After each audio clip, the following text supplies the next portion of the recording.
Knowing very well that Chandni was affected with heart problems, great care was taken to break the news of her husband, Slok's death as softly as possible by her sister Naina. Naina uttered the news in broken sentences, camouflaging the hints in a half-concealed manner.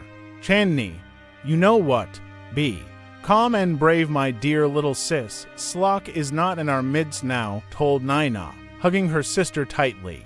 Nitin, Chandni's husband's friend, the bearer of this tragic news, was also there trying to console and provide support to Chandni. News of an accident which had happened in the wee hours of today morning near the outskirts of Pune was flashed as breaking news over the TV a couple of hours ago. Slok's name was seen at the top of the list of those killed in the accident. Shocked on seeing the news, it was Nitin who had gone to the nearby newspaper office to doubly confirm the news. He hurried to prevent any less considerate and less assiduous friend to be the bearer of this sad message to Chandni, for whom he had a special sisterly affection.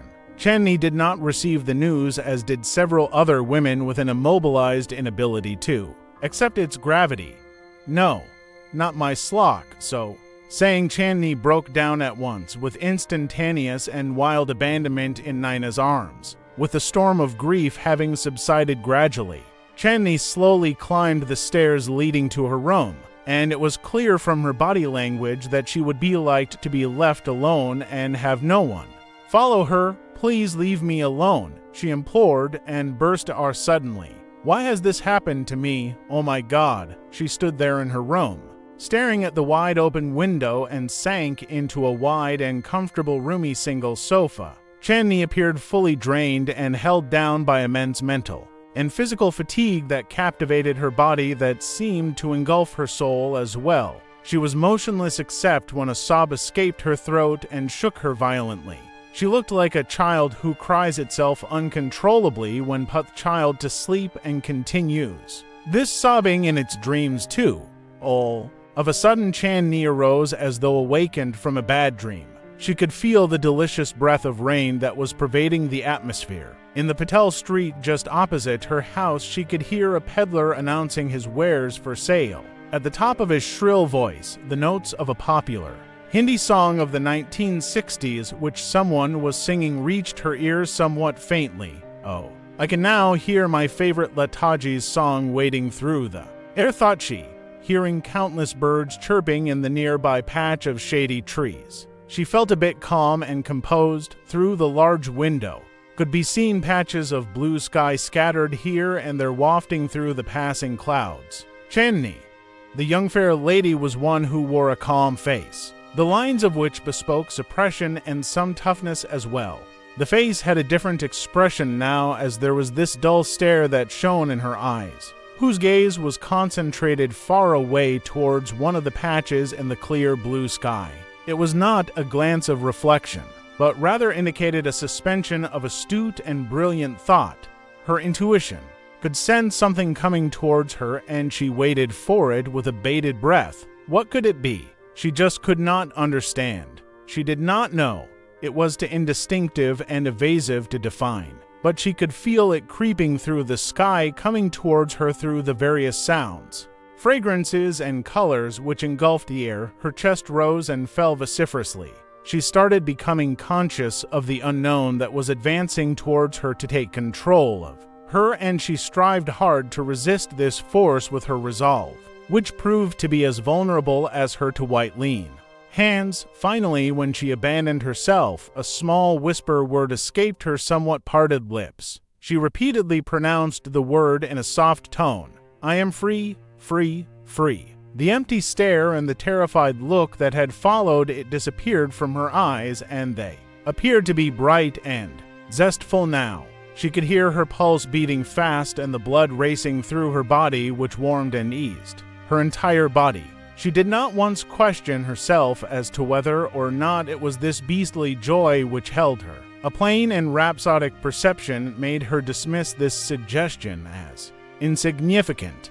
Yes, she was totally aware that she would weep and break down once she sees the masculine hands of Slok, folded in death, the face that had never glanced save with loving and tender eyes, but which many a time cast a gray and dead stare at her. But beyond all this disgruntled moment, she could visualize a long procession of future years that would be solely hers. With open arms, she was all set to welcome this freedom which she felt was missing during her years. Wedded to Slock, yes, she would just live for herself in the years to come. It was a strange feeling of apprehension and joy, and she felt butterflies in her stomach. This intention of hers, whether kind or cruel, made the act look no less a crime as she looked at it in that brief moment of luminescence. There would be no powerful imposing authority above her in that blind obstinacy with which women and men believe they have a private legal entitlement to impose upon their spouses, but